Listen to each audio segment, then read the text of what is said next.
Welcome to Creating a Cover Letter, brought to you by Ballyfermot Training Centre. I'm often asked, do I really need to use a cover letter? And my answer is always the same, absolutely. Your cover letter will give you the advantage and the opportunity to display different talents that you have which may not be on the CV. Your cover letter can set you apart from others who may have similar CVs to yours. Your cover letter adds value to your application by listing skills, traits that you possess, which may not appear on your CV.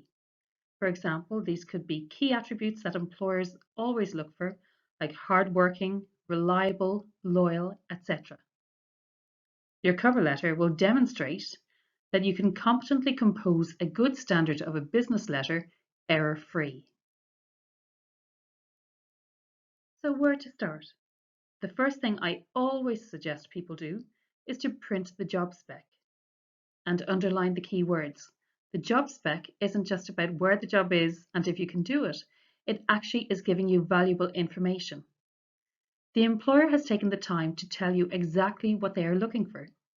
So this will be of huge help for both the interview, your cover letter, and your CV. Remember, the job spec is the checklist of what they are looking for. To start our cover letter, we're going to go to Microsoft Word and open up a new blank Word document. The first thing that we're going to do is to click at the very top of our page and to put in today's date. You'll notice that I've put in the number not followed by any letters, followed by the month with a capital letter, and the year in a 4-digit format. This is called the long date format. Underneath this, I type my name and address, and you'll notice that each word has a capital letter and there is no punctuation at the end of any of the lines. That is because this is an open block style letter. Underneath this, I'm going to type in the name and address of the person who I'm sending my letter to. Again, it will be open block style punctuation. I've now selected my own name and address, and I've moved it over to the right-hand side of the page where it should be. To do this, all I've done is selected my name and address, and I've used the right align button here on my home ribbon in the paragraph section. I'm now going to click down under my last address again, and I'm now going to go down 2 more lines, and I'm going to put in and in this case office administrator vacancy, because that is what the letter will be in relation to. And it's making it very clear to the reader what the letter and CV are for. I can choose to bold and make this italics and center it, etc. Against your own personal preference, it's not necessary. Again, come down 2 more lines and make sure to take off your formatting, and we're going to start into our letter properly. So I've popped in, Dear Mr. O'Brien, I wish to apply for the position of Office Administrator as advertised on your company website this week. The purpose of the first paragraph is to identify what position you're applying for and where you saw it advertised, as many companies will have multiple jobs being advertised at any one time. You can choose to leave it at that, or you can add a little bit more. I've added in, having analysed the job spec, I'm confident that my experience in a business office environment, combined with my educational achievements and relevant skills, would make me a very strong candidate for the position available. It's just being confident about your skills and stating it, because you want to come across as the best option for them. Leave another blank line, and then I'm going to put in my second paragraph. Your second paragraph should reflect what they've been looking for in the job spec. So the list of words that you had that they may have been looking for need to be addressed here so they can tick them off. I've said, in my previous role with Avcom, I was recognized for excellent work ethic and professional manner, which is essential in a business environment. This gives them the impression that you're very familiar with the business environment and know what sort of behavior is expected. During my 3 years there, I gained valuable experience in coordinating daily office activities, assisting with payroll and invoicing, and again, so you're ticking off different things that they may have been looking for. You can also say that you're recognised by management on several occasions for constantly achieving exceptional results and was promoted on 2 occasions. By stating something like this, where other people have shown faith in your abilities and promoted you, it instills faith in the reader. I have also continued to upskill and gained new qualifications in a variety of software programs, including Microsoft Excel and Sage. In this particular job spec, Microsoft Excel was listed as a preferred package for the applicant to have, and also a knowledge of an accounts package.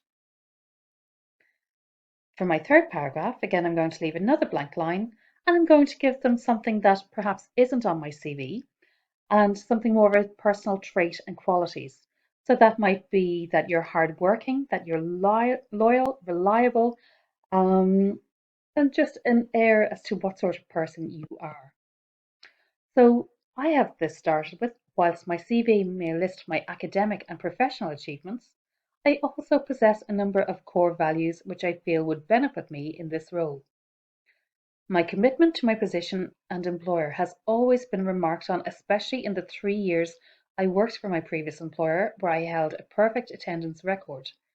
So by backing up the actual keywords like commitment, reliability, and by stating where or how you've demonstrated that, again, will make them believe it. If you just list words like hardworking, loyal, enthusiastic, team player, highly motivated, people glaze over when they just see a list of words. So always back up what you claim. I built excellent communication and team member skills while volunteering with the Simon community for 18 months. Again, perhaps by showing a side where you've given back to the community, maybe in a sports capacity or voluntary capacity, etc., it shows a good-natured person. I'm a genuinely hardworking person, which reflects in the promotions I have gained. So again, just reflect that you are hardworking and that other people have believed in you too. So I've added in another paragraph. It's not always necessary, but I just thought it would be nice on this occasion, where I've identified that I understand the job that's on offer. I have researched the role thoroughly and know that this role involves designing newsletters, typing, liaising with sales teams and credit control, etc. It is a very varied and busy role, and this is something I am very interested in. So again, that you understand that this is a demanding job and that's what you want to go for. So we're just going to close off the letter then with our final little paragraph. I'm going to say, thank you for your time and attention. Again, make your own version of this. These are only suggested ways of going about it. If you would like to meet to discuss any aspect of my CV, please do not hesitate to contact me, and I would always put in my mobile phone number there at the end. It just makes it easier for them to pick up the phone and to call you straight away, and that's what we want. So I'm going to come down, and as I knew the person's name at the start of the letter, I'm going to finish it with yours sincerely. If I didn't know it was a dear sir or madam, I would finish it with yours faithfully. When typing yours sincerely, please make sure to use a small s for sincerely and make sure to spell sincerely correctly as well. There is no e before the y there at the end. Pop down another couple of lines, and I normally like to use the underscore key to put in a long line, and then I sign my name at the end. When you finish your letter, have a read over and make sure that you're happy with it, that it really reflects you to your best ability and gives you the best opportunity of the job. I would also suggest that you have a friend or family member read over it as well, just in case that there's errors that we might not see, because sometimes when we read things ourselves, we read what we want to be there as opposed to what is actually on the page. I would like to wish you the very best of luck with your letter, and just make sure to give yourself the best possible chance.